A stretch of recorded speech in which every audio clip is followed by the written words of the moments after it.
Two. Hey. Good going. We're live. We're live. Hi, everyone. So I'm Madison Mary from Princess of Paperback. You are on my channel, obviously. And this is the Aquatar Wings and Ruin live show. I'm here with my co-host, Katie from Facebook Nook, and we have our two guests. That is Gavin from HowToTrainYourGavin and Ashley from AFrolicThroughFiction. Yay. I'm Ashley, that's Gavin down there. We swap names. I mean, there are guys named Ashley, and There are, yeah, to be fair, actually, I haven't met a girl named Gavin, but you know, there could be. Yeah, there could be. My dog is named Gavin, so there you go. I almost, oh my god, I can't. We could have replaced you with a different Gavin. It's okay. I hope not. Yeah. I mean, he'd be a dog, so he wouldn't speak, but it would be fine. That's fair. I don't know how much I did really enjoy Court Wings and Ruin, but my opinions on it are probably not as vast as everybody else's. So maybe that would have been fine. Yeah, so it's really fun. Every time we do one of these ACOTARALONG live shows, we always pick a co-host that is hasn't read the book before and someone who's rereading it. And so you're our lovely first-time reader, getting into I'm the virgin. Yes. So we're gonna start off with hang on, where's the thingy that I do to do a banner? That is going to say we're gonna do non-spoilers right now, just to kind of just do a couple minutes like that. And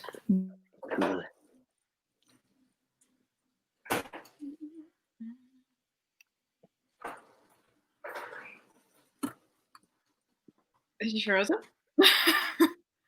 what happened? Oh, I think. I was. Oh, wait, that. We're back. Okay, that was so weird. I have no idea what it just did. I clicked the non-spoilers button and then it just blacked everything out. So obviously we can talk about spoilers for the other books in the series because it wouldn't make sense for someone to be here if they haven't read them. I mean, up to you if you haven't, good for you. But so obviously, Aquatar Wings and Ruin deals with, at the very beginning, Feyre, being in the Spring Court and infiltrating it. And I think it was really interesting because you got to see her look at Tamlin through a different light this time around. And when she's there and you see her kind of scheming the entire time. Mm-hmm. And he's surrounded by all these very awful people. But I don't know. What's everyone's thoughts on the beginning and the whole idea of how she kind of dealt with it? I actually completely forgot that that's where we started with this book because I haven't read it since it came out. So I was rereading it and I knew like the general sense of the plot and like where we would end and everything. But in terms of a lot of the details, I just completely forgot. So we started and I was like, oh yeah, I forgot about this whole like manipulation situation going on. That's what I was telling Maddie is that like, I feel like I remembered this book not as well as the other books in the series, maybe just because I read it like so quickly when I first read it. But like ACOWAR, I would pick up and I would just like skim through my favorite parts over and over because I was obsessed with the book, but I didn't do that for ACOWAR. So I feel like I didn't, like it was really good to reread it because it really refreshed my memory on a lot of things. Yeah, and as well, like, one isn't referenced as often online and stuff because obviously it would be spoiler territory, whereas people tend to talk about certain chapters of Aftermath. You kind of know ACOTAR because it follows like the Beatrice Town situation, and it's the first book, and it's like the people talk about how your opinion changed between book 1 and 2, whereas in this one there's not really much you can mention without it just being spoiler territory. So without a doubt, that's the whole with it.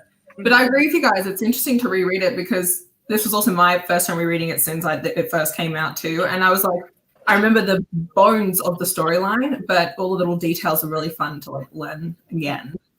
Obviously, that wasn't the case for Gavin. No, but I mean, what was great about it for me reading it for the first time is that I actually found this to be probably one of the strongest openings of the series so far. Just because I was just really intrigued from the very beginning. So I just absolutely, like, I mean, I kind of knew certain things were going to happen because I was spoiled for like certain things like throughout. But like not like it didn't ruin the impact or anything or like ruined my enjoyment of it. But I was so invested to begin with because I wasn't sure what would happen at the very beginning and like how Vera would get out of it, kind of thing. I thought maybe something drastic was going to happen, and I won't spoil it too much or anything, but I wasn't sure how she was going to get out of it, and that was why I was like so interested from the beginning, and why I thought it was like the best opening of an ACOTAR book yet. And I probably should have loved the whole book more than anything else that's come before it. I probably didn't, but I still thought it was a really strong opening. I agree with you on that. I just think it's a very strong book. Like, this is the most fast-paced out of all of them. Like, it has the most action in it. And it does start with the most intrigue compared to the other ones. All the other ones kind of have like a bit of a slower start and a build up towards the end, whereas this is kind of like hello. Her Wi-Fi kicked her out. Her Wi-Fi said, "No, we're good. Bye." She's out. She's back. So she just moved, so her Wi-Fi is like still getting all set up. Cool. Hello, love. Hello, I'm back. I'm sorry for that interruption. My Wi-Fi just was like, yeah, it's not gonna work. It's fine. No. I'm just gonna say we can go right into spoilers for the entire book now, because I just feel like it's hard to talk about anything in this book other than just your general opinion of it. Actually, I'm gonna give your star rating. Quick question: can you guys hear my brother, by the way? Barely. Okay, good, because he's playing games with his friends online, and so we have rooms, and I can hear him very loudly. No, it seems sweet. Too. Full. Well, that's what I gave it the very first time I read it. It was really weird. I rated it higher during my second read. I think if I reread it, I probably would give it a higher rating, just because I think, again, like I was spoiled for little things that happened towards the end. Can you tell us what you were in spoiler territory? What were you spoiled for? I was spoiled for Reason's death, death. And so like when it happened, I didn't feel anything because I knew he'd come back. So I was just like, I was emotionless for a lot of it. There were some things I did not know, like some of the deaths, including my favorite moment. I had no idea what it was. But there were just like that part. And then I think it was Elaine being a seer. I knew that was going to be a thing. Just little bits and bobs like that I knew. So, but I don't think it ruined my impact of it, but I think if I reread it, I would probably be a bit more invested. Yeah, that makes sense. I get that. I think, I mean, I went into it not because I read it as soon as it came out, but Reese's deaths didn't actually have that much of an impact on me, maybe because like I was in such denial that he was actually dead. I was like, there's no way he's gonna like really be dead. Like she's not gonna kill her like main guy. That's just not SJMaas style. Funnily enough, though, my dad was like, when he read it, he was like, I think he should have stayed dead. I don't want him to stay dead, but he thought it would have more of an impact if he did. That's what I'd like. I think a lot of people thought that too, but I'm glad he's alive because he's Reese. I am. But he's like, I love that, but I hate the resurrection trope. Like in anything, I just hate it so much. And as much as I love Reese, and I never want him to be dead or anything. But the fact that we're now going into a different perspective in Court of Silver Flames, he won't be a big part of it, I don't think. I don't know anything about it, just other than it's going to be Nesta. So like, I see why he came back and stuff. Like obviously, Feyre would have been so angry about it, and she was fighting for them to bring him back. But I don't. It was so near the end anyway. They should have just let him stay dead, and it would have had more impact, I think. Yeah, I just don't think that that's SJMaas' style. No, her style is like happy ending, but like happy ending with a twist where you like think it's almost gonna be like good, and then it's like, no, and then it's fine. Yeah. It's weird because the first time I read it, I did the same thing where I didn't really react because I was just in pure denial. Whereas I read 300 pages of this today, and apparently I was so caught up in it that even though I knew he was going to be fine, I was bawling my eyes out. I cried during different scenes in this than I think I ever did before. Like there are I think it's aspects of just Feyre's PTSD that really just get to me. And it just, she has such an amazing way of And also when Moore goes through like a lot of different things in this book as well. Like them two have so many emotional like interactions during this book that I was like, ooh, my God. It was really I feel like when you reread a book, it's just different because you look for different things and you pick up on different things. Like I feel like instead of thinking about like where the plot's going to go and what the direction of the book is, you kind of are able to focus more on like the character interactions that are a little bit more subtle that you maybe just didn't pay as close enough attention to in the first time around, just because you know the bare bones of the plot in your mind. So that's like why I really enjoyed this reread too, is because I feel like we get to know so much more of the inner circle's personalities. Yeah. And I've like, that's like the thing that definitely stood out to me this read. I agree. Yeah, I think I struggle a lot with books this size, like for anything. And I always say like these kind of books intimidate me because, yeah, I've only read it the once so far, and I always struggle with a lot of characters. And this was like, there was a lot of plot going on, but there were so many different characters being involved in it that it made it a little hard for me to follow at points. So I feel like that's why I think if I gave this a reread, I would give it a 5-star, because out of the entire series so far, it was the one that was more action-packed. It had a lot more going on for it. It was a lot more exciting. So yeah, I need to give it a reread, which I will do, but just not yet because it's too soon. Yeah. And I got other things I need to do. I need to read What's Frost the and Starlight. Frost and Starlight, Yes, that's it, yeah. Thankfully, that's like, it's a filler book, so like it'll go really quick. And I loved it. I mean, obviously, I'll be discussing this in the next slide, but so many people are judgmental of it because she announced there was going to be another book coming out, but she didn't actually say it was supposed to be a novella. And then when she did say it was going to be a novella, people were like, yeah, that's BS, because Tower of Dawn was supposed to be a novella, and then that turned into a full-length novel. So when this came out and it actually was a novella, people were like, no. I feel like I loved it at first, and then that's like right around the time that I joined BookTube, and then I saw everyone's like bad opinions, and I was like, oh my God, like maybe I shouldn't love it as much. And I think I remember I changed my rating on that book like a few times, so I'm interested to see how I feel when I reread it. But I think it is important to approach it as like a fluff piece and just know that it's something that she wrote for fun about her characters. Well, the whole point of it, in my opinion, is actually to set up for Silver Flames. Yes. It sets up the whole Cassie and Nesta situation for it. Oh my God, there's so much Cassie and Nesta in this book. I forgot how much of them was in this. I know. I like literally, I just like all their interactions. I was like, oh, when she called him an overgrown bat at one point, I was dying. I'm like, I love them, because you just know that this next book is going to be filled with so much like banter and fighting, and it's going to be different than Feyre and Reese's fighting, because I think Cassian and Nesta are like her two most aggressive characters. Yeah, I agree. I think that's why I love Nesta so much, though. I know she gets a bad rep from a lot of people, and she might be a lot of people's like least favorite or whatever. But I love the banter that she has, not just with Cassian, but with everyone. She has this like wall up around her, and it'll be so interesting to see that get like infiltrated in Silver Flames. So she's so interesting. She's got so many different things going on for her. And in this book, I just really enjoyed her. She was probably one of my favorite characters from this book. Just from like her banner. Yeah, she's such an interesting character. And I feel, oh my God, when Echo, what are we calling it? Echo, because there's no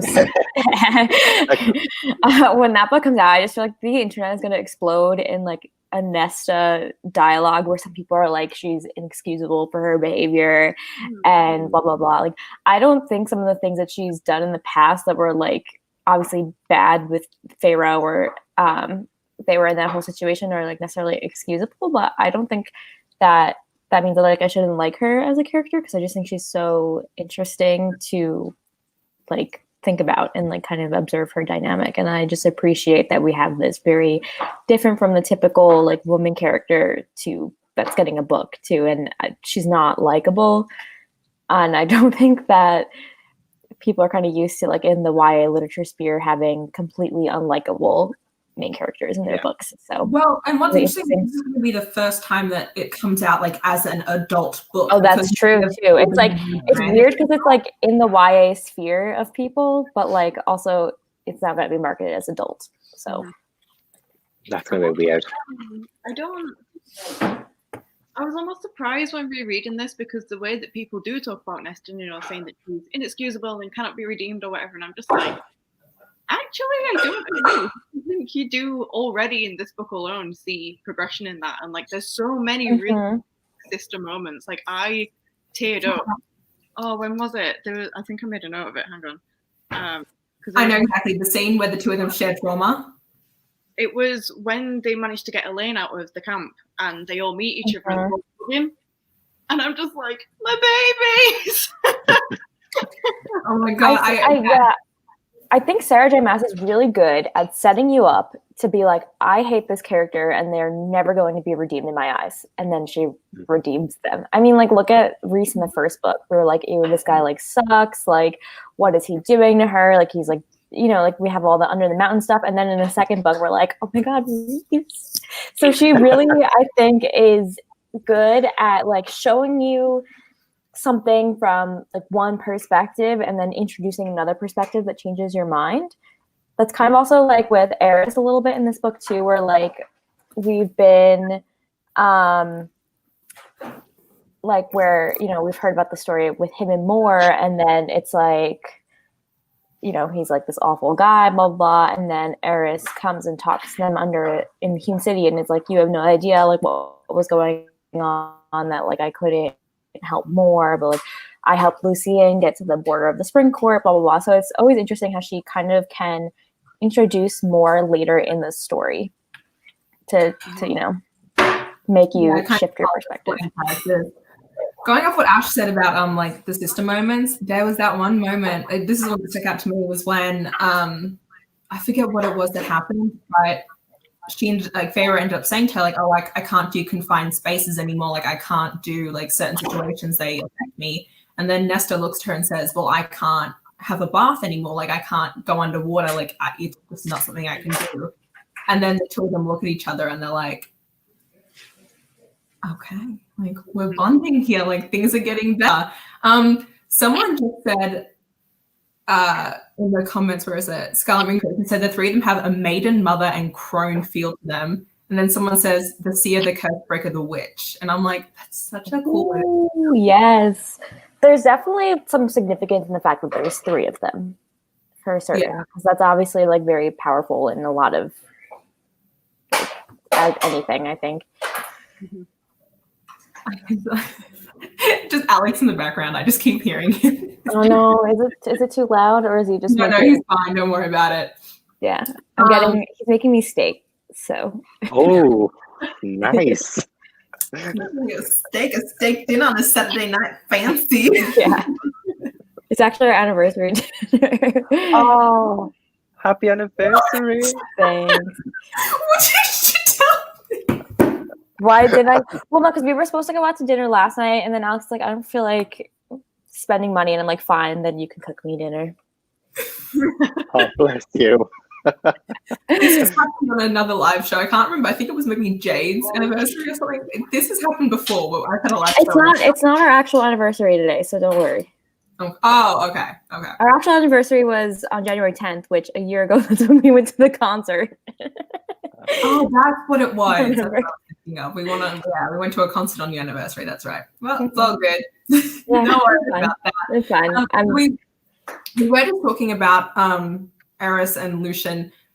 Gavin, were you surprised at the whole plot line of Lucien being Helian's son instead of, like, he's not actually an Autumn Court prince, but it's actually part of the There was it went over my head to begin with because there was a lot going on, not gonna lie, and getting the whole like courts in the right order and like who's in what court has always gone over my head. So I wasn't too surprised, mainly because I probably wasn't as invested in that as I probably should have been. I mainly just stick to like Feyre, Reese, and Elaine, Nesta, like that kind of main kind of. The inner circle was like your yeah. Whereas everything outside of that, honestly, it just went right over my head.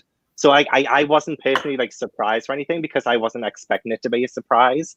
I don't know why though. I genuinely don't know why. This is why I feel like I need to reread it to get all of the more details about it.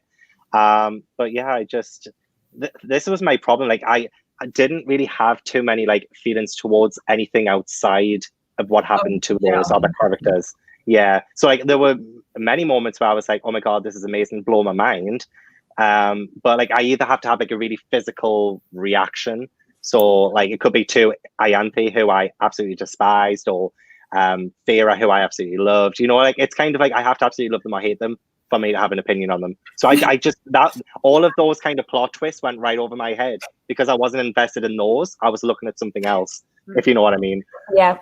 I think it's interesting because the second time rereading the book, I caught like little things that they said that would like lead to Lucien's parentage, like where they were like, there was one point where Feyre was like, oh yeah, he has like darker skin than his brothers. And the first time around, you don't think about that. You're like, oh, he's tan. But then the second time rereading that, it's like, oh.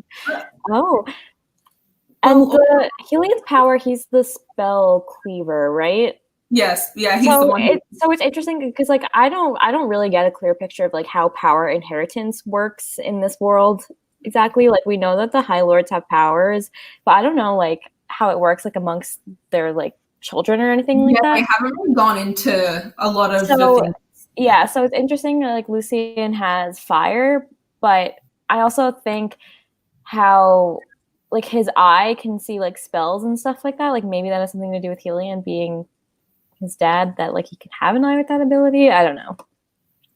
I just can't help thinking like Lucien in himself would be such a great character to follow into politics because he's now connected to like 4 different courts.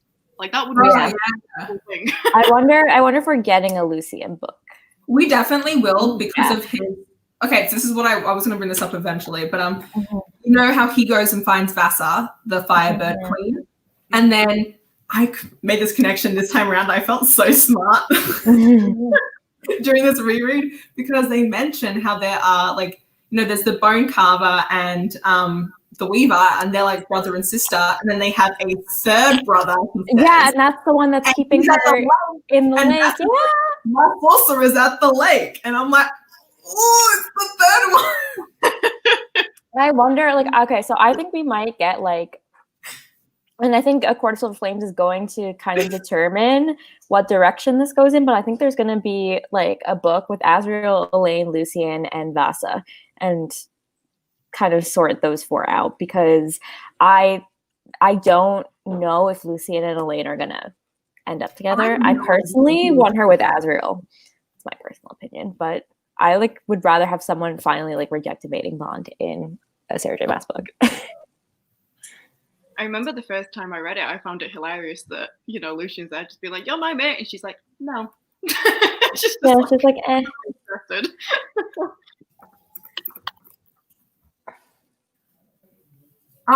So Becca just mentioned. Okay, you said we don't know his name, but we do know his name. I highlighted it. Oh, we do? It's Koshke. Yeah, the Bone Carver talked about it. It's Striga. It's Striga and Koshke. I literally cannot pronounce it, but I highlighted it. Name like the Weaver does, though. Is my guess. Like as a a sorcerer. Yeah. Oh, so the other brother is the one that put the curse on Vassa, the last queen. And has like his little bird menagerie of women in that lake. Do you think that it would, but would it be, because obviously they're going to go after the queens at some point because the human queens are still alive. Do you think it would be Nesta who would want to go after them because she hates the crap out of them? Or do you think it would be Elaine's plotline that would go after them? I don't know, or I don't know. Like maybe I haven't actually I don't think it's going to come up in Silver Flames. I think Silver Flames is going to focus on like the Illyrian war camps. Yeah, I think it will come up eventually. Maybe like the Elaine book, or maybe it would be like we would get like the books that deal with the romances, and then like a final book with like more of a war plot line, kind of like this one. Well, because Moore has to get a book too. Obviously, yeah, Moore needs a book. How many books are there going to be? I think like there's another 3 books coming out. That's all we know of. But there's also, I thought there's supposed to be 8 total, like 3 novellas and 5 books. 3 plus 5 is that 8? No. 5, 6, 7, 8. Yeah, it is. Okay. I forgot basic math. We deal with words, not numbers, Katie. Don't ask that. But wait, it's supposed to be 5 full length and then 3 I thought it was novellas? 8. I thought it was 8 total. It's either 5 novellas and 3 books, or 3 novellas, 5 books. I think it's 3 With novellas. SJMaas, I never know. I don't know anymore. I I'm can't just tell. assuming that things are going to come out like eventually. Basically, at this point, I feel like the publisher is just going to be like, whatever you want to release in this world, go ahead and do it because it makes us a lot of money. So just keep writing. Because she had pitched this. I remember reading an article, like she had pitched this, like she just like went out for drinks with her agent or something. And she's like, yeah, like I'm writing fan fiction like in my own world. And they're like, oh, just publish it. And then we got a court of Frost and Starlight. Yeah. Ash, who do you want Elaine to end up with? I'm curious. I don't know. Because I'm just kind of like, I like the dynamic that she has with Azriel, but I can't really see her with anyone at the minute because I'm like, I need her to just be okay. She spent a lot of that book not okay. Yeah. Like, let her go and plant flowers or something until she's fine. Yeah, it took a while. Yeah, it's so interesting. Oh. Sorry, you go. No, you go. I was going to say, like, I found Elaine one of the most interesting by the end of this book. I wasn't sure to begin with because, like, she had changed so completely and she was so quiet. And I was honestly worried for her, like, for a lot of it. And I thought, we're never going to get her back. Like, what's happening? And then we get to my favorite moment in this entire book when she kills the king. And I was like, she's back, you know, like, and who knows what she's going to be like in the future. So I don't know what she's going to be like. And I don't feel like I'm too invested in Elaine to know. I would love her to be with Azriel because I do also think that they have like a connection kind of thing going on. But yeah, I just kind of want her to focus on her first. And then maybe like single woman power and all of that kind of thing first. And like see who she is on the inside first. And then, I don't know, but like she's just so interesting. I was honestly, until that moment when she killed the king, I thought she was like gone and like dead forever. I agree with you. I had to laugh at when I can't remember who it was that said it to her, but it's just like, you killed the king. And she's like, no, I just stabbed him. She's so interesting because she's so different than the typical Little child. SJMaas. Oh, she's just different than the typical like main character that Sarah J. Maas usually has. She usually has like very like brash, outspoken woman main characters, and Elaine's like very much the opposite. Like she's quiet, introverted. She's just like planting in her garden. So it will be interesting to see how Sarah like writes a book with that kind of character as a main character.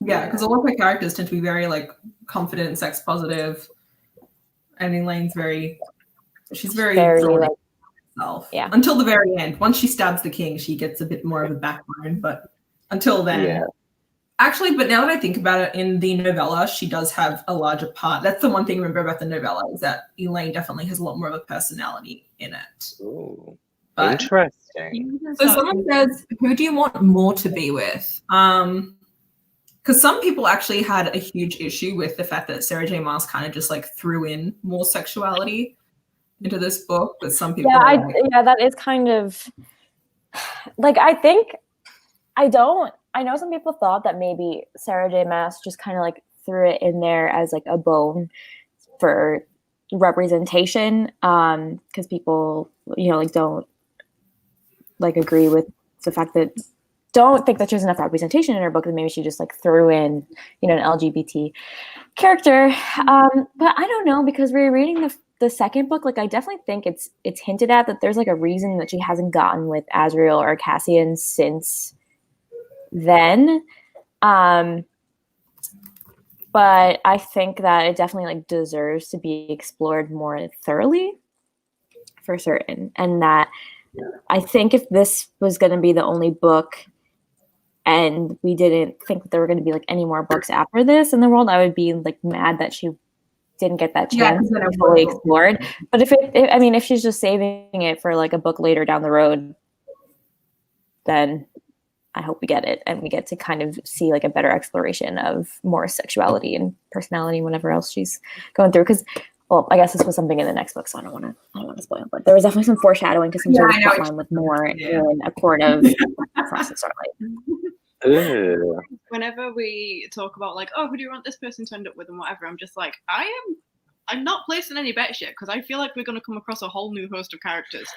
Yeah, I mean that's the thing. She always pulls pulls the rug out on you in terms of like who you are going to end up shipping. Yeah, we're going to end up in the war camps next, and that's a totally different ballpark because we've never spent really any time there.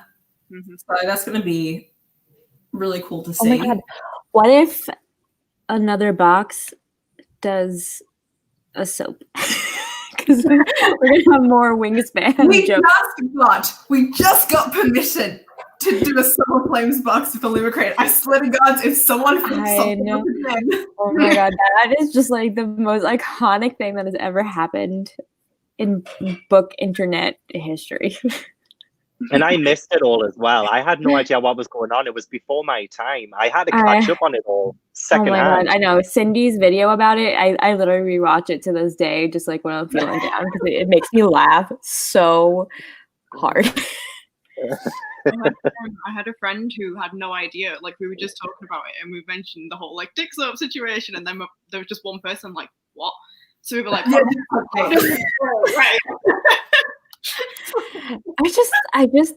It just makes me laugh so much because there was like this whole debate about like, is the soap like a dildo or is it like a soap, because it had like a base. But the whole point was with the soap is you're supposed to give it a hand jump to get the soap in your hands. And what I've realized is actually ever since that happened with that box, ever since then, you've always seen like when they do specific boxes for specific books, they now say in collaboration with X author. And it's like, yeah, I think that they have definitely kept their eye on the boxes because yeah. Oh yeah, someone just mentioned, because remember when Nesta first goes to the war camps in this book, they call her a witch. And it's actually interesting because they mention witches in this book, like witches do exist and they take power. And one thing, because actually Becca mentioned earlier in the chat how Nesta has all this growth in ACOWAR, and then in the next book she kind of reverts. But one thing I didn't catch on to until I reread the book was at the very end, when the cauldron breaks and is then remade, Feyre makes a comment and says, I never actually considered, Nesta took from the cauldron. She was a part of the cauldron. So when it broke, what did that do to her? Oh, intriguing. I like that. Ooh. When I was rereading it, I was thinking that was a genuine thing. Like, I was surprised it wasn't more of a worry that when they were planning on breaking the cauldron, how that's going to affect Nesta and Elaine. Because I was like, they've just come from that. They were just made, and so what is it going to mean for them? Because Elaine was, and it even says like when the cauldron decides it's like on a murderous rampage, it's like, but we love Elaine, so we we like her, so it's fine. She's having fun. It's so interesting how the cauldron like gave to Elaine and then Nesta took. I love that. That's like my favorite. It just seems so smart. I ended up doing like a dig on the internet about just the cauldron in fairy lore, because I've noticed that it's a thing that pops up a few times within fairy stories, like it's in an Enchantment of Ravens and stuff as well. And this cauldron that gives immortality is always a thing that comes up. So I was looking at that, and yeah, it's pretty much what you would expect from the thing where it's like transformation and immortality and stuff. But there's always a point where it breaks. And, that changes how it works somehow. So I'm intrigued to see if it comes up again at some point. Because obviously they've just kind of like... Right, like... Taking it on an island. They gave it to Miriam and Draco Moore. Take it far away. I loved actually learning about them in this book a lot more than I did the first time around. I felt the first time I read this book, I was like, Miriam and Draco, I'm like, whatever, like they exist, I don't care about them. And then this time around, I was so invested. Yeah, I'm like, I want a whole like book about them. Like, I don't know, like there's so much more to this like world that can definitely be explored. So, and it's just kind of cool. I really appreciate it in books when the lore is so well built that you have like these stories within the story. That can be, you could be like, there could be a whole other book about like those characters. So it's cool. That's why I was so confused, because I only started reading Sarah J. Maas like last year, like for the first time, and I was so late to the game. But I just heard so many like horror stories about how her books aren't well written, or like how they just didn't have a lot of, world in them, kind of thing. But I was really surprised to see that there were so many different parts of ACOWAR.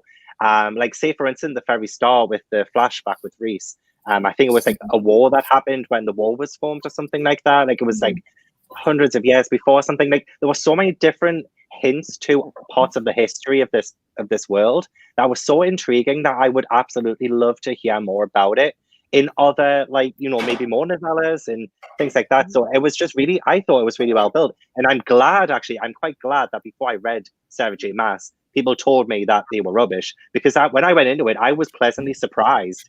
I was so pleasantly surprised. I was like, okay, they're kind of wrong. So like, if I thought these were the best things in the world when I went into them, I probably would have been disappointed. So because people gave me like low expectations, I came in and I was like, this is like so entertaining, and there's just so much to it. I prefer this like over Game of Thrones. Like, that world is just like too for my brain to comprehend. I feel like in the ACOTAR series, Sarah J. Maas gives you little nuggets of things that have happened in the past and makes it intriguing to the present. So things to do with the wall, with the cauldron, and then you don't get too much of it. And like, I'm so intrigued to see more. And yeah, she knows how to thread everything in. Actually, what's really interesting, so before I started my channel, I read Throne of Glass when I was still in high school. The first couple. You're an OG. What can I say? So it was interesting then when I joined the community, how there was like two different factions, people who loved her and people who were like, ew. And like, I get why some people do start off with Throne of Glass being like, what is going on? Because the first two books of that series, it's the same thing with ACOTAR. It's like the first book of ACOTAR, you're like, what? This has nothing to do with anything else that ends up happening. And it's the same thing with those books, is like, she's a very much like a long haul kind of writer. Yeah, oh yeah, she builds like no other person I've seen. And what's so amazing about all of her books is that things that happen in the very, very beginning, like the first 3 pages, end up coming back at the very last 3 pages of the entire series. And you're like, how did you do this?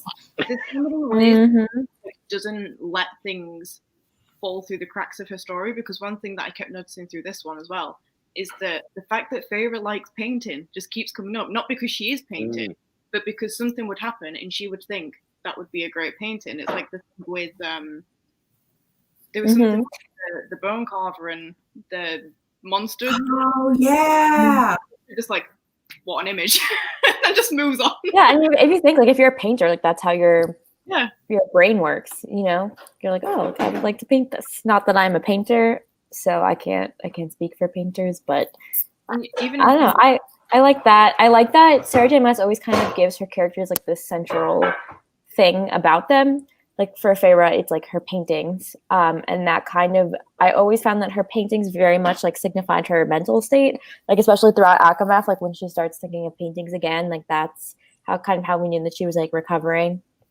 And it definitely plays into Frost and Starlight as well, the painting. So bigger impact in Frost and Starlight than I was ever expecting, actually. That's the only thing I remember about Frost and Starlight is the paintings. Yeah. She brings that back in. No, but you're totally right, Ashley. She doesn't let any plot holes occur, really, which is nice. And even if there are some that occur, you know that she's writing more books. Yeah, I was going to say, because Scarlet Moon Creations have just said that there are plot holes, but I'm like, I haven't noticed any, but I generally don't. Yeah, same. I mean, I'm not sitting here like being like, she says you can do this, and then later on something. I forgot what it was. It's like my mum watches this soap opera, and there'll be things that happen in the soap opera, and then like 10 episodes later they do something else, and I'm like, that does not match up anymore. Soap operas are just a whole other. My mom has been watching. She's like, I've been watching General Hospital for 30 years, and I'm like, how? Wow. How? No, it's the same thing in my family. So someone just mentioned. So G just mentioned the Ouroboros or Ouroboros, however you say it. Before I reread the book, I thought it was a much larger scene, and then I reread the book, and it's actually like 2 pages. Yeah. Looking into it and then being like, there's a monster in there. That monster is me. And that's the whole thing. And I was like, I remember this scene being so much more impactful and longer the first time I read this. I completely forgot about it, and then because it's called Ouroboros, and like what that symbol actually is confused me because it didn't. I mean, I'm sure it does have a link somewhere because it's literally like a whole recently the cycle of life situation. Like it's just a never-ending circle with the the snake. Yeah. So I was just like, mirror about this. I'm just confused. But yeah, it doesn't have as much of a significance in it as you like think it does. Because I thought it actually had. I forgot that it was just because the bone carver wanted to be like, should I actually fight for you? yeah. And she's just like, you little bitch. No, it's there's a lot of imagery all the way throughout. Like again, when it comes to the painting and stuff, even in terms of at one point there's Reese and I cannot remember his name, but basically there's day and night fighting alongside each other, and I'm just like, that is such a good image. That was so wonderful. It's like, that's a good image. Okay, I missed the bone cover. I missed the cereal. Okay, I'm going to come out to this right now. Cereal is one of my favorite characters in the entire series. The cereal, my favorite gossip guy. I'm He's still such a really gossip. sad. I just I'm like so loved in ACOWAR when he's like, oh, just give your mate some like whatever. And she's like, what? My what? The way he just like so casually like slipped it in there, I was like, I had seen this fan art one time of someone like drew like the cereal with like a cup of tea. It was like my favorite thing. Oh god. Oh my god. Well, and then I forgot that the bone carver died. Yeah. I remember that the weaver died, but I did not remember that the bone carver died. And so the bone carver dies, and I sit here and I'm like, excuse me?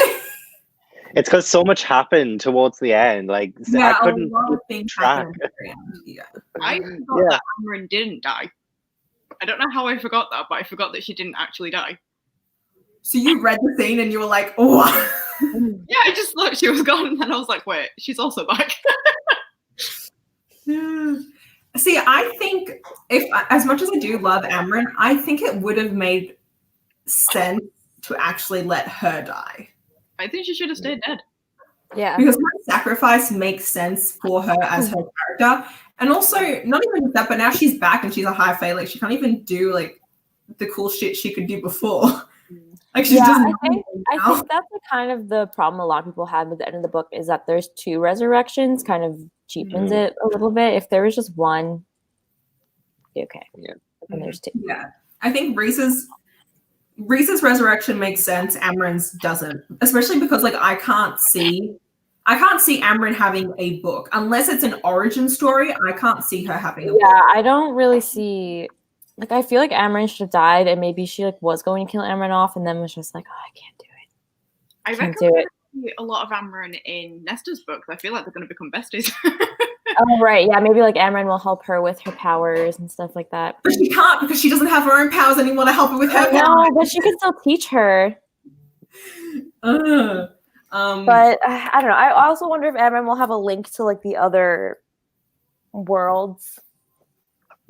I still have my money on the fact that Amren came from a similar place that like some of the creatures in Crescent City came from. That's just I think she came from like that same demon land that demon guy. I forget his name. Adius, what was his name? He's actually from hell, bro. Oh yeah, that's right. He's from hell. Like, he's from hell. But like, wasn't Amren like an angelic messenger? So like, if hell and like heaven are on the same like plane, I don't know. I really don't know how this world works in SJMaas land, but I was going to say, I did read, is it connected, ACOWAR? Yeah, so a lot of people don't, unless you've read the whole Throne of Glass series, you won't know that, and so I don't think it's a spoiler to say that at the end of Throne of Glass, you find out that all three of the worlds are somewhat connected. And then SJMaas was said actually in an interview like 2 nights ago, or like last night. I saw this on TikTok. She said it on TikTok. Oh, it was on TikTok, the interview portion of it. And someone was like, "Oh my god, they're actually connected." And I'm like, "Well, if you'd read the Throne of Glass series, you would know."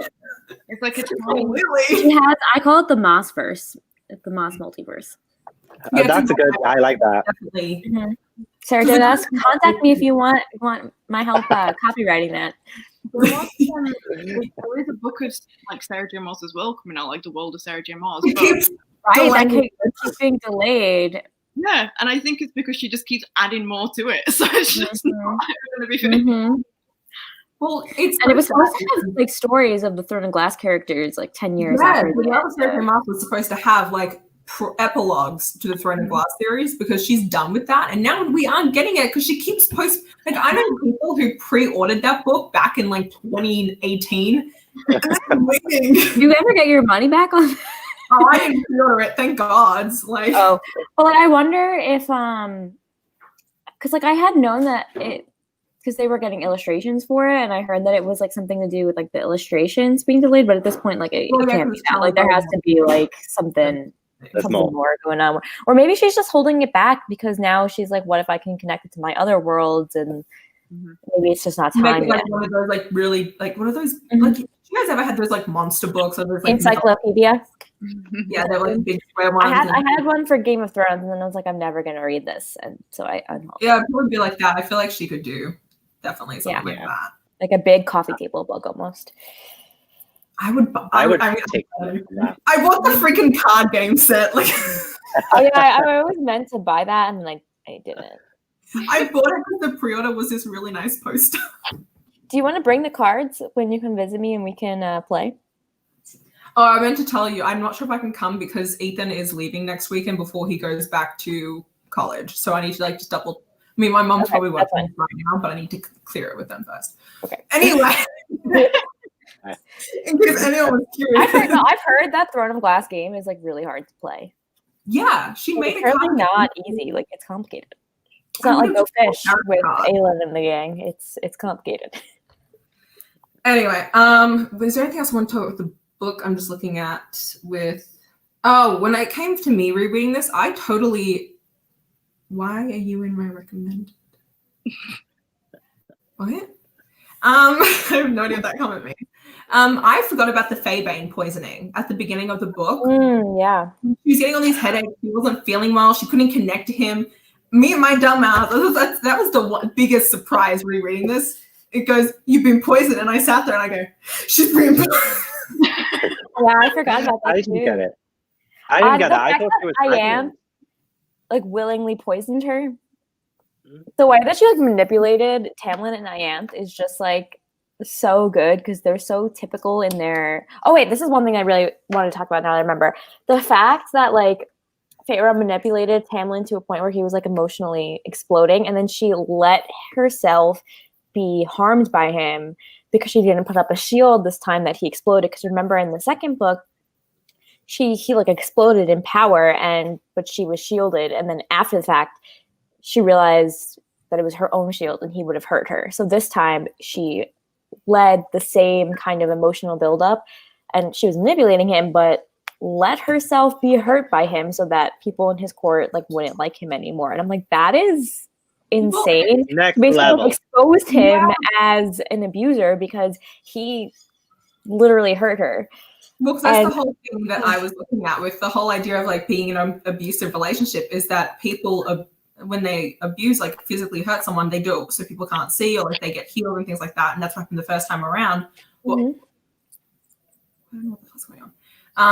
So people can't see, and then this time around she was like, now you can see it, now your shit's out there for everyone to know. That was a lot in the beginning of this book, was the fact that she was saying like where was it? Hang on.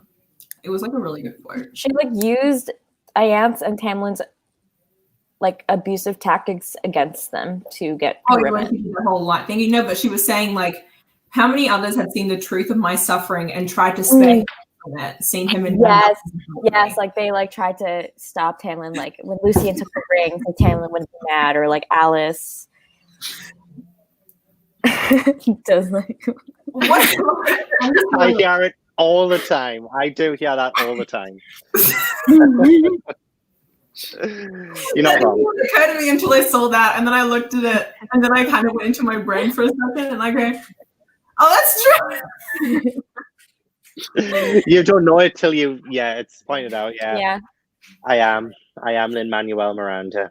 Lin-Manuel Miranda moonlighting as a booktuber. I wish. All that money.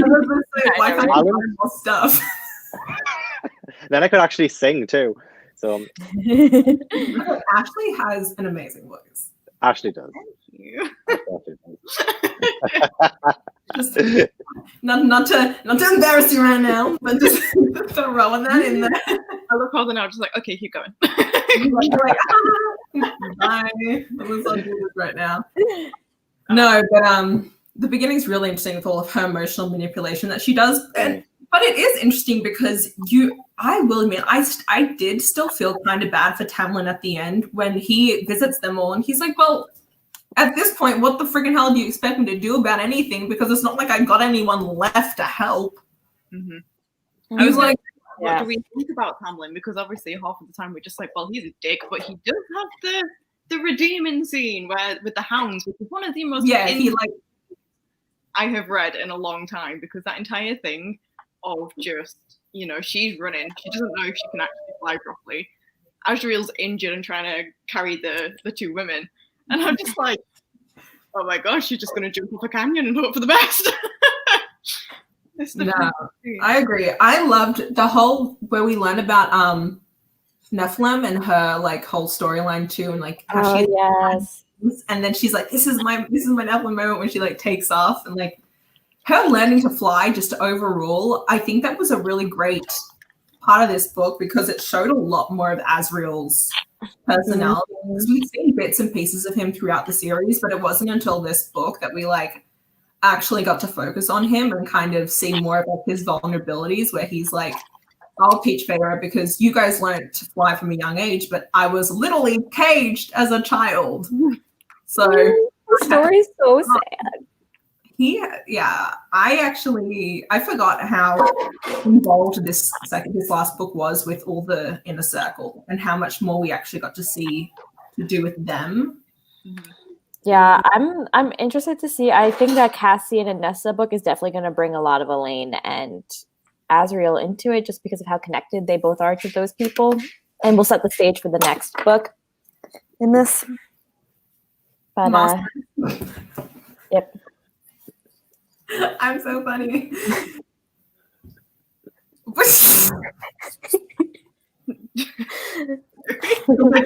Big curly hair. I love that. What else was there that was we were surprised? And me and Matty look like the same person as well. Yeah, you guys are twins. Maybe we can be brother and sister. Hang on, here comes. Before I got highlights, my hair was really damn dark. So yeah. I have a thing. What do people think of their father? Because I have many a thought on the entire father situation. Did you just say Pearl Harbor? Yeah. How the hell their dad figured all that shit out? Okay.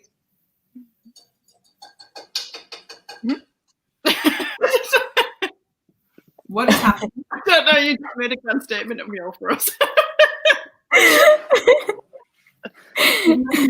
Noise.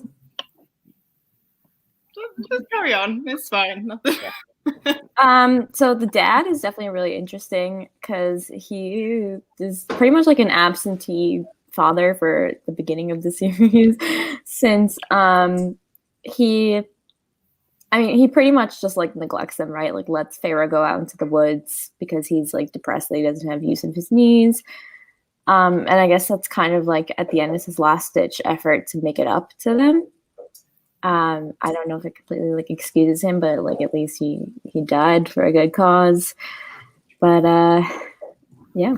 I know, I feel like he hasn't redeemed himself completely, but his death is so vital to now these orphan sisters to actually be able to grow and develop from that, I guess. They never really needed him. I mean, not technically or anything. Feyre definitely didn't, especially the way he treated her in the first book.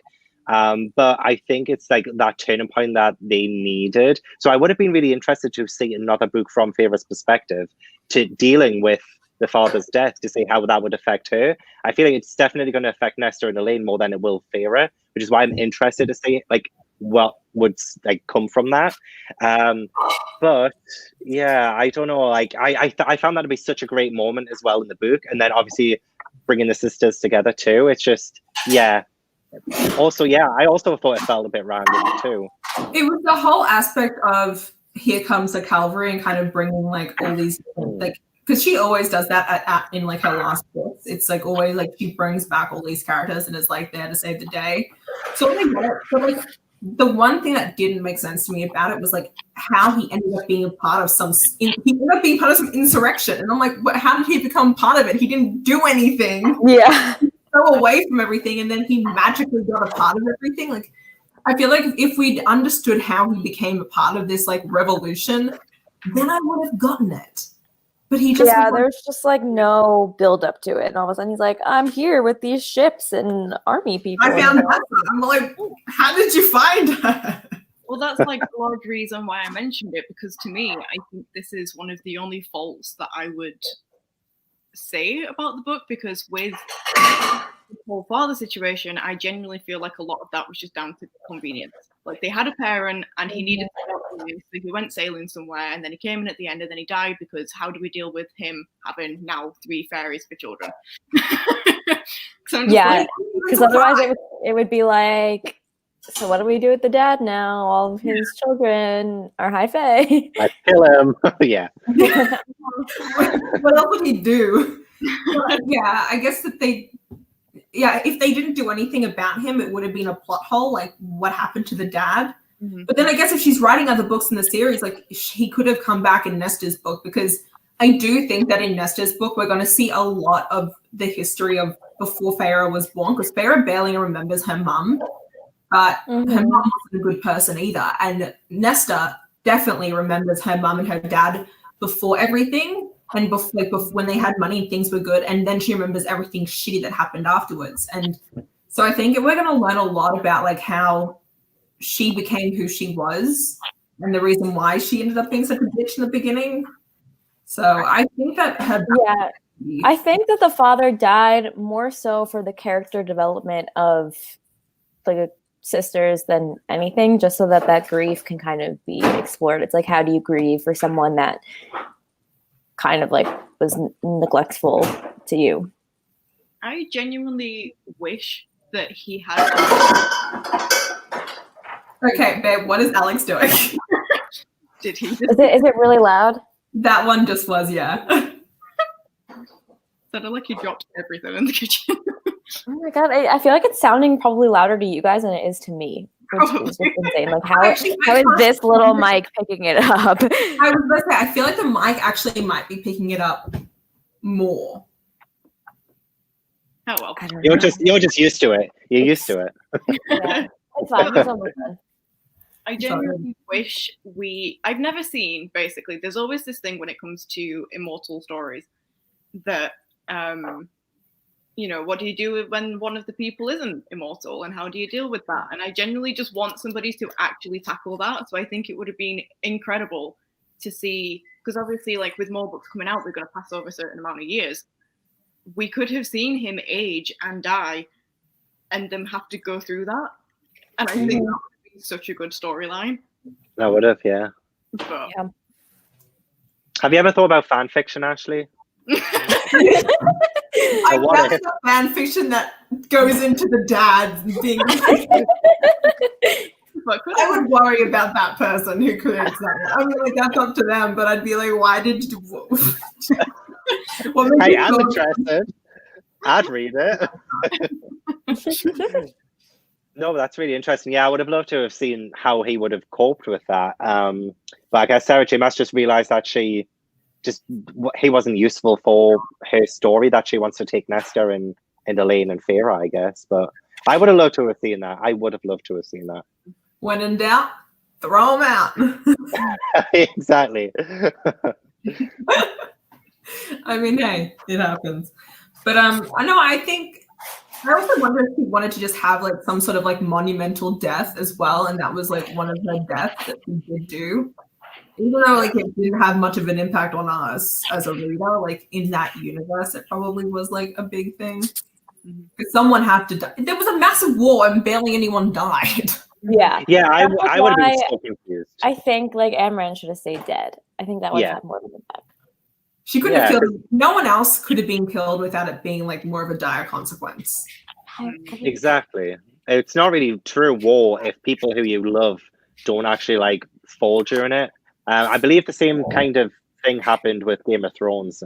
But like, yeah, people you would expect to die, or like they would be conveniently safe throughout the entire thing when everybody should be in danger. And if it doesn't feel like anyone's in danger, oh, he's so cute. Gavin, meet Gavin. Can you tell me how to train him? How to train my Gavin?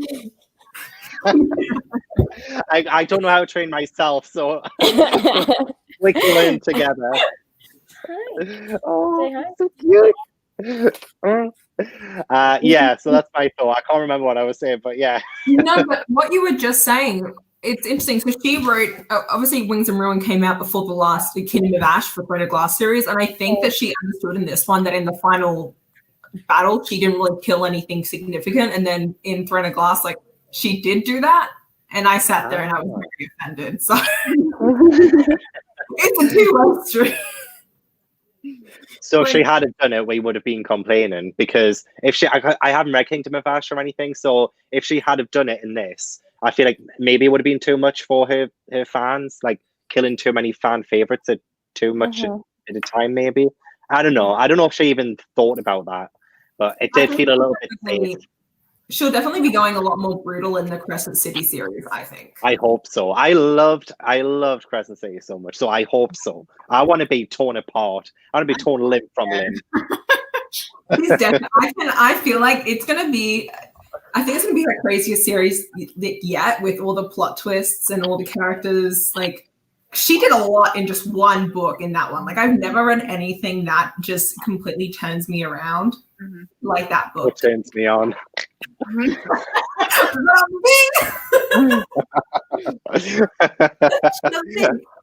I didn't think that this book was that sexy Nah. at all. And like, even when I read ACOWAR, like, it was still good, but I was more into the sexual tension than the actual sex. But I think the thing is, from the first time that I read this to rereading it, I read way more R-rated books than this one, so my perspective is different, because I hadn't read those kinds of books before reading this one.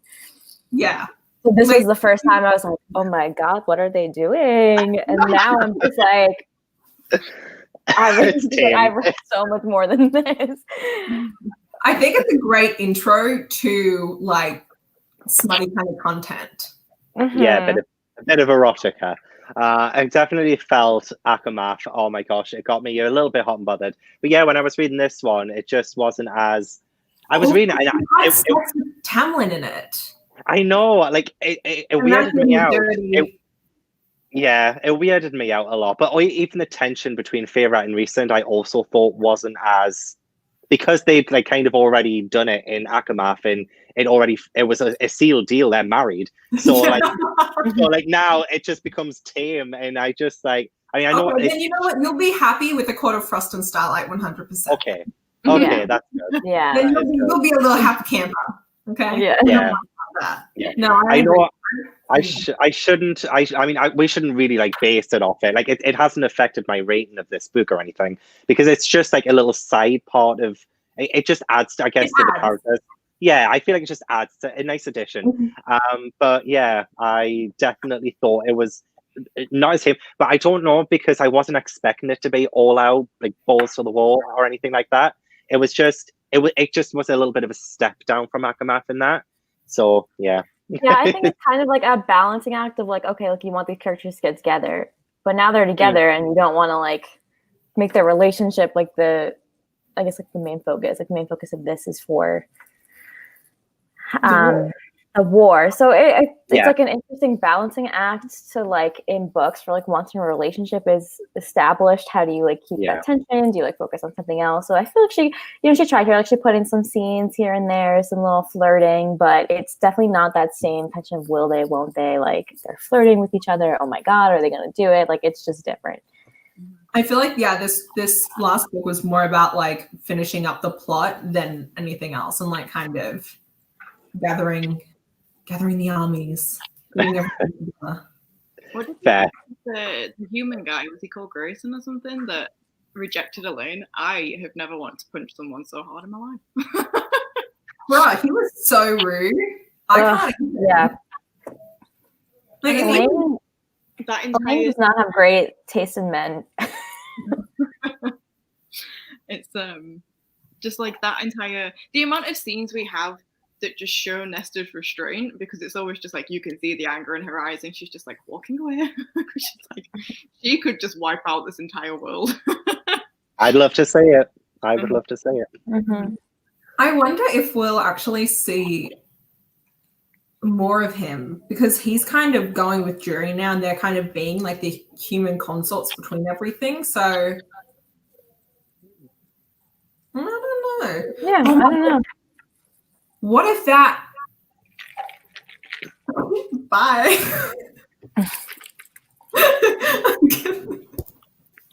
What if, like Elaine's book? What if she actually ends up with Grayson? What if they end up together? What if it just something else happens? No, I refuse. Say no. I'll take anything I can get, really. So whatever she wants to do, just do it. Because I feel like everyone ends up being a fae, so that there's no issue as a human-fae relationship. She could like date Grayson for like a little bit, and then once he dies, like she can go, hook up with one of the other fae. I mean, I'm just like, surely at this point, Elaine's hired her standards. Well, I would hope so. After he literally was like, "Give me back my ring," and she's just like. And then they were like, "She ain't giving you back the ring, bye." Is it research just like, normally women get silver or gold, not iron? Thank you very much. I know. Could you imagine getting proposed to with an iron? Like, I get it, it'll protect her, but like, I'd be a little bit disappointed. Oh, I mean, it was from the last book, but I love that like it's the family heirloom that he proposes to her with. That wasn't my favorite. I thought that was really sweet. I looked up. I saw on somewhere that like someone showed like what kind of stone it was, and it's like a star sapphire. It's like this really pretty, like dark blue, stormy looking stone. It's really cool. Ooh. Yeah. I could see that. I feel like and then there's like all of Amren's jewelry with like the blood gems that she wears.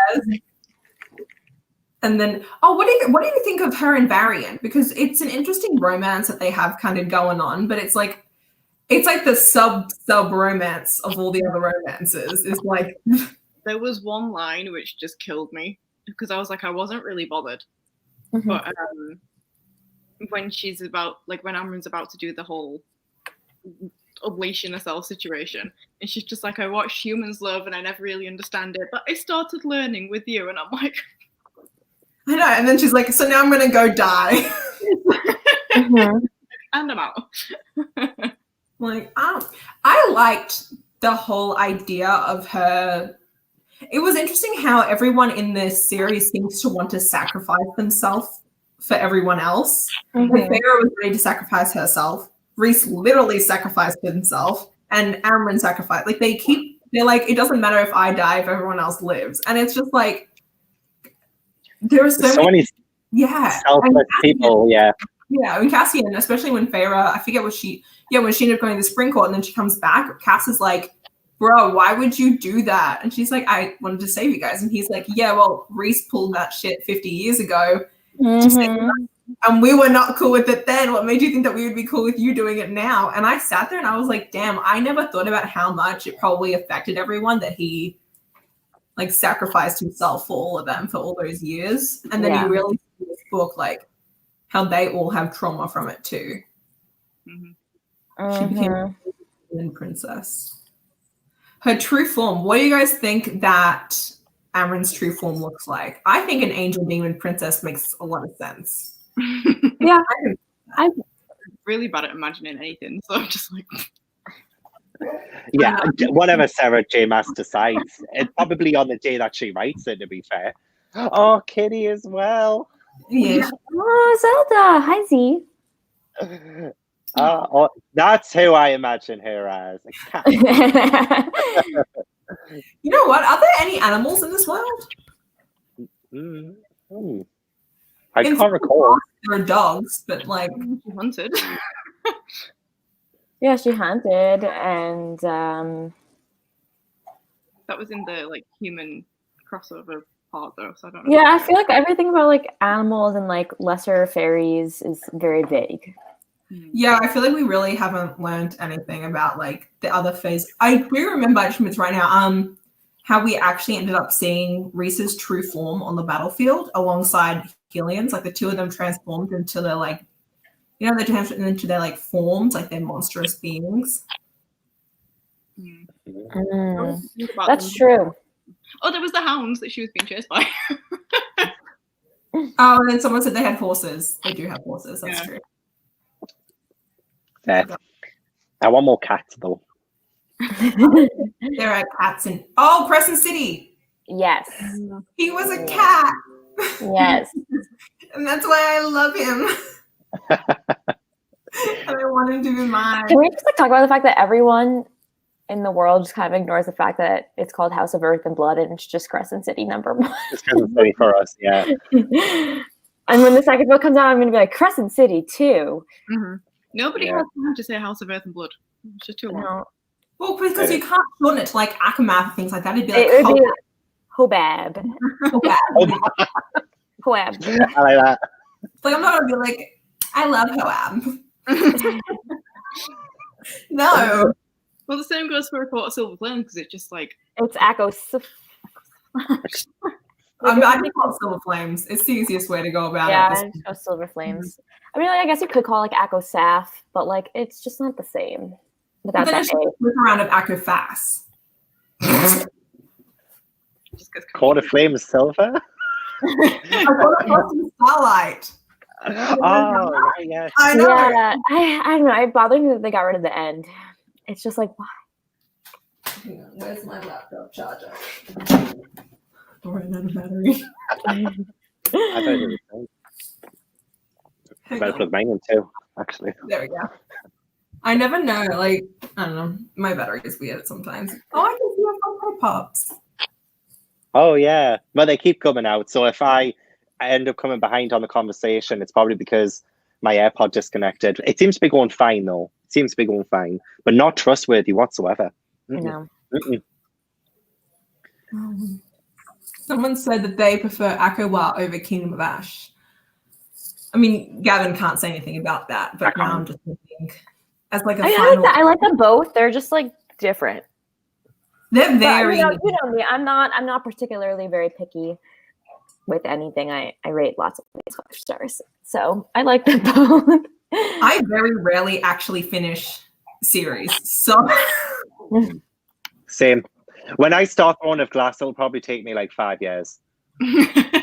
Well, Katie, didn't you like you read it when you first joined? Didn't you do like how quickly did you read the entire Throne of Glass series? 2 weeks. But Kingdom of Ash wasn't out then. It came out like a few months later. Wow. Yeah. I need to do that. That's like one of my most well-performing videos on my channel is that vlog. I literally like because I wasn't working at that time. This is in between when I graduated college and when I started work. So I like wasn't doing anything with my life. So I'm like, I'm just gonna read Throne of Glass. And then I started reading and I didn't stop until I finished. Like it was literally like, you know how when you read so much that you stop reading, you feel like you're like coming back to a different world, like you were like on a different plane of being. Like that's how I felt for 2 weeks straight. Wow. But like I don't have that kind of time anymore. No, I get that. Actually, this is so off topic. I don't know what we're doing right now, but I just started Bridgerton, the first book last night, The Duke Knight, and I finished it today. And I'm going to just keep reading through all of them because I really want to watch the TV series, but you get spoiled for the end of book 5. So then I'm like, well, I gotta read the first 5 books or else I refuse. I just watched the show. I was like, it's fine. Well, I'm a romance reader, so it works for me. So. Sometimes I need to watch something for me to understand it properly. Like I just did it with Emma by Jane Austen. I was reading it and I could barely understand what was going on. So I watched the film, understood it a bit better, and I still haven't finished Emma yet, but I feel like I'll know. I feel like I'll know when I get back into it. But I feel like what I would benefit from is if there was a Court of Thorns and Roses TV show that I could watch and then understand a lot of the intricate moments that were happening. And that's what I need. I don't know if it's been like reneged, but originally it's supposed to be a movie series. Yeah, it's like been in development for like ever. Yeah, it's like I don't know if it's actually going to be reneged because like eventually like those things roll over. Like that's what happened with something else, and that's how it ended up. I don't remember what it was. The Throne of Glass is supposed to be a TV series, and this is supposed to be a movie. And then obviously Shadow Throne TV series is coming out in April. That's one that we're actually getting, so that's exciting. Oh wait, I had something I was gonna say. Producing it. With the one series where we're watching help me with reading the books was Game of Thrones, because then I actually could, like understand like all like then I kind of got like a deeper look when I went into the books. Yeah, but I feel like I could read now if I wanted to read. Like, I could never have read it beforehand, but if I were to read Game of Thrones... It makes a lot more sense once you watch the show, because then you can get kind of, like, more of, like, the nitty-gritty details. Mm-hmm. But, like, the first time around, you just be, like, so overwhelmed with everything that's going on, because he's such, like, a detailed writer. You're like... Scarlet Wing Creations, just to let you know, if you have a Kindle, you can buy a bundle of the first 3 books for, like $3.99. That's what I ended up doing. Oh, for Bridgerton. Yeah, the first 3 were in a bundle. That's what I did. But it just, really I had no idea. Like, I just finished the first book today, but like, I didn't actually know when it was going to end because it's all in a bundle, and so you just going. Yeah, I don't know. I'm usually one for reading before the TV show comes out, but for this one, I was like, I'm just gonna watch it. Fair. I'd be the same. I don't know. Like with Dune, I'm gonna read before the movie comes out for that. That would be one I'd probably read the book first, but when there's supposed to be a movie coming out for that, I didn't realize that there was a movie for that one. It's been delayed, pushed back, so we don't actually know when it. But I just need to be prepared for it whenever it does, because my dad's going to want to watch it right away, because the Dune series was like one of the first he ever read.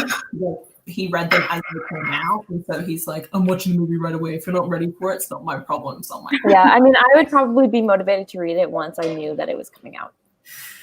Well, but you haven't finished the whole Percy Jackson series, have you? No. I know I need to read that too. I know, I've only read the first 2. I just, here's my issue. Same. I have so many things that I want to read. I'm the same. I've only read the first 2. I haven't read any of the other. I will. But like Katie, we have a life, okay? We've got stuff to do. Your life is middle grade. That is your life. If this is something else, but like in terms of middle grade, I've been reading Keepers of the Lost Cities, so like that's been holding my attention. That's a long series. Well, 8 books. I know it's long and it's thick as well. That's a thick series. Yeah, but like the thing I like about reading is that there's not that many words per page, because it's like big text for little children. So I feel like I can read so fast when I read them. That's why I love it. Series. Yeah, I've been really enjoying that series so far. I will get to Percy Jackson, but also if there's like a release date on the show, it will motivate me to like speak through the books. Yes, same. I get that. I do. I'm trying to think if there's anything else that we want to talk about for like the next 10 minutes. Minute 30. I really didn't like Ianthe. If you did like her, I would be worried. Yeah, I'd be. You'd be worried. Yeah, she was. I think it's important too to like point out the fact that it's interesting how in a series, like women are sexual predators. Like we have Amarantha and Nyanth, who like are essentially like sexual abusers. And I just like love that Feyre like rescued Lucienne from Nyanth and then made her crush her own hand with the rock. Yeah, it's like, don't you ever do this They ever had, again. yes, she's like, and you can never use this hand to like touch someone when they don't want to be touched. It's like, and then what was I gonna say? When she finally kills her. Mm-hmm. And then sneak into the camp. Mm-hmm. I was like, what a bad bitch. Yeah, Yeah, I love that I she. sucks. Yeah, I love that she and Amarantha got consequences for their actions. Like, it shows you that you can't get away with it, and I really like that kind of message. I Parallels. just Oh, sorry. sorry. There's the parallels with the priestesses in the Night Court as well, because there's a thing about them having their hands crushed and stuff, and it's just like Oh, right. the complete opposite reasons. Yeah, like they had their hands crushed because people were They had the like tongues. yeah, like they were the ones that were like attacked. Yeah. I Also, loved the whole fact praxis. about where he had a library for like women to go and have like a safe space, like a recovery center. Honestly, Reese is a cinnamon roll at the end of the day. He really is. Mm-hmm. Wait, apparently there's a lot of fan theories that Tamlin is getting a redemption arc. I really hope we don't get a book just for him. Like, I can see us. Like, I feel like we might get a novella where he finds like maybe his mate, but I'm really not that into it. There were a lot of theories too. I heard there was a theory that Amarantha was Tamlin's mate or something like that. Have you ever heard that theory before? And that's like why he was like so like hesitant. That's why she wanted Tamlin so bad, and like why she cursed him, and that's why he was like so hesitant to like do that because he didn't want to like be mated with her. Katie. Hold on 1 second. That would make sense to me. Yeah, same. Everyone has a mate. But then, like, why wouldn't it have snapped? Like, why wouldn't... I mean, we wouldn't have known if it did. But he was so determined that Feyre was his mate that, like, when he found out that the two of them were, he was like... Can you believe that he tried to get the mating bond revoked? Like, you are. No, but I think actually my dad's theory is that someone's going to take over the Spring Court instead of Tamlin owning it anymore because he has nothing. And that land can't just sit there because it's the most vulnerable area next to the human land. And even though they've renegotiated a treaty, like someone has to do something down there. Mm-hmm. Yeah, I don't know. I agree. I really don't want to see Tamlin redeemed. I'm just like, give the Spring Court to Elaine. She'll garden. She'll have a Oh granddaughter. my god, that would be so. Because she literally like is spring. So like she should just be the high lady. Yeah, that would be amazing. Okay. Oh, someone said just give it to the humans. I could see it as being like an area that they like kind of do like as like a back and forth, like for humans and Fae to like coexist in an area. And I think that it would be cute if Elaine kind of ruled that because she'd be actually the perfect human consort because she was human. Wow. Okay. I think that's kind of it for our thoughts. Apart from, what are your predictions for what you all think you are going to rate according to some of the things? 5 stars.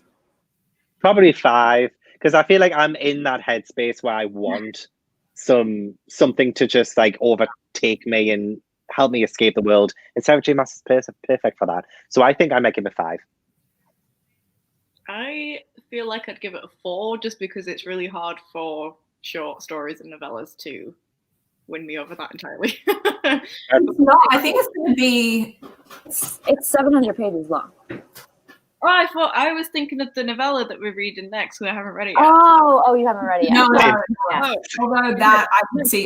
I think, Ash, I can see you rating it 4 stars. I can see that. Yeah, and then the next book is gonna get 5. My question is I gave Crescent City as like my like number 1 book of 2020. So like I'm curious to see if this is going to be my best book of 2021. Yeah, me too. Did Sarah J has that ability for me? Yeah. Did she release a book in 2019?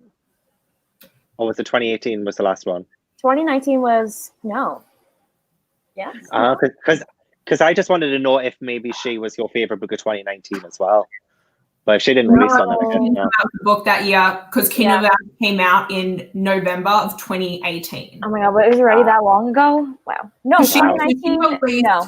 Yeah. Yeah, she released A Court of Frost and Starlight in January of 2018 and then Kingdom of Ash at November 2018. So she did 2 that year and then nothing the next. I'm intrigued to see if the date for Crescent City 2 gets pushed because that's currently set for like November. Yeah, and she has submitted it though. There's no way that's coming out this year. Just like But 2 it's done. months. The book is done. Although J. Kristoff's book is coming out this year, so. All right, everyone. I gotta get going. Yes. Okay. So we will end this here. Well, thank you everyone for coming along. Check out everyone else's channel. Do follow our Twitter, ACOTARALONG, because it is where we will post all the updates for the upcoming live show. Next month, we have Zoe from Zoe's All Booked and Sarah. Steph from Shut Up and Read. And yes, it'll be on Katie's channel as well. So don't forget. can't wait to see you all there. All right, bye everyone. Bye.